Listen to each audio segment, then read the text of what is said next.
my position is clear. I don't want to. I don't want us to have, something that is not sustainable. I want something that is sustainable, and then we have, luckily with this panelist, we have met many times on this program, and I want to say that I also know that, in terms of populism, my views, if you have to put them to vote, the average Nigerian, will vote against me on this matter. But, to assure you, especially let's look at even the comments made earlier, especially by my panel, my friends here. Now, one of them, was that they have gone around. Somebody has gone to Niger, somebody has gone to Nasarawa State, and they didn't see yam where they usually you see a lot of yam. And of course, my namesake, Yusha, said he was a farmer, some years back. Obviously that means he's not a farmer now. You'll not see this kind of crops when it is not the season. It's natural. It's not the season. Wait 1 month, 2 months. You go to those places, you'll see a lot of it.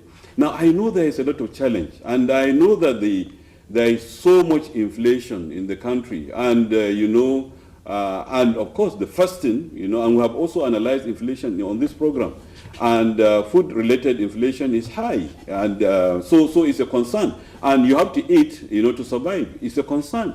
But my viewpoint is looking at sustainability, is looking at the long term, looking at food security. It's more important than anything. You know what? Prices, everything has doubled, quadrupled, in fact. How much, yesterday somebody was buying in my presence, what they call pure water, which used to cost 5 naira. It's now 20 naira, 4 times. That is the price of everything. That's what has happened to everything. It's not only food. Everything, the prices have gone up. The income level of average Nigerian did not increase. So naturally, there will be a concern. And the first concern naturally is about food. I understand that perfectly. And I also said that I don't think importation is a solution. But even if importation is going to be done, it should have been limited to what government said they are going to import. They don't have to open the wide gate open. Now, in the process, the problem is that you can have a temporary solution.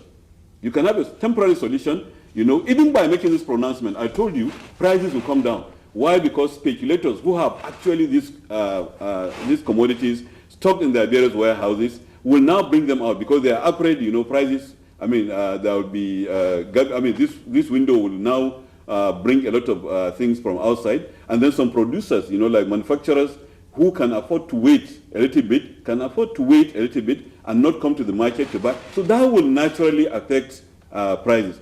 But by and large, what I'm promoting, I believe what also Dr. Akinwumi is promoting is food sufficiency. We are over 200 million now. The projection is that by 2050, we should be about 450 or so. If we don't learn, to actually feed ourselves, if we don't take measures that will ensure that we feed ourselves, we are going in for a lot of consequences. I've said it on this program that I didn't put it clearly, but some of them will be, once we you become beggars, in terms of food, then all sorts of conditions will be put on us. And incidentally, of recent, there was a lot of debate about LGBT. That's the kind of things I'm talking about. Somebody will give you food and say, accept food only on so conditions. So number one thing we should do as a country, sustainably, I'm talking about long term, is to ensure that we are able to feed ourselves. That is most important. But I assure you, prices of everything had quadrupled. Some of them 10 times, some of them 6 times. It's not only food items that have increased, but naturally the first one that everybody will look at is food. It's understandable. But I also said that aside from the import, there are many other measures which were pronounced by the Minister of Agri.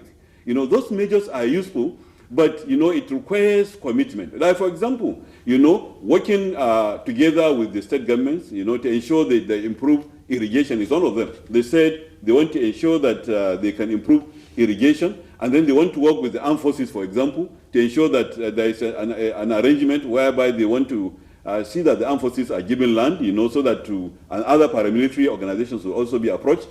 Everything we need to do to ensure that we are able to feed ourselves is desirable. And like Dr. Ken said, I agree with him in this, that whatever is being said about import is a temporary measure. But that is not what Isho is saying, that we should stop importation of PMS if we are going to support importation of food. What I'm proposing is something that will ensure that as a country we are able to feed ourselves. India, with all its population, is now number one. It has overtaken China slightly. India exports food.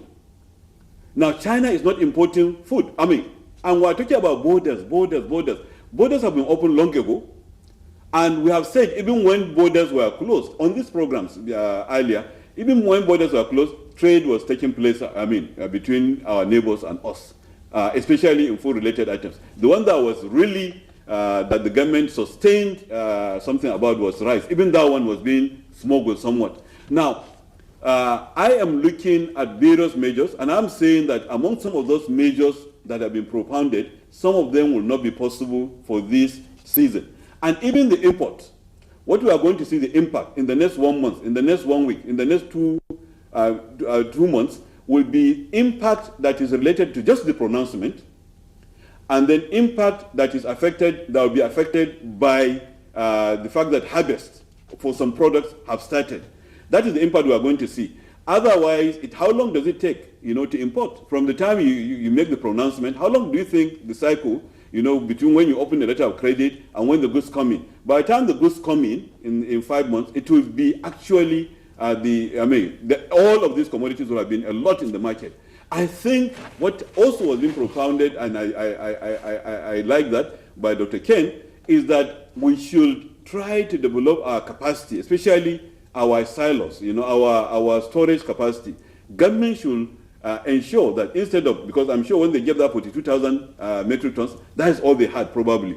Now, of course, we had capacity for our food storage capacity is over 1 million metric tons. So that means we cannot attain that in this season, but then government should gradually build and ensure that they have that as a matter of stabilizing prices. But whatever measure we do that is temporary, we may have a relief temporarily, but it will not be a solution. And I'm not propounding this just protecting an industry.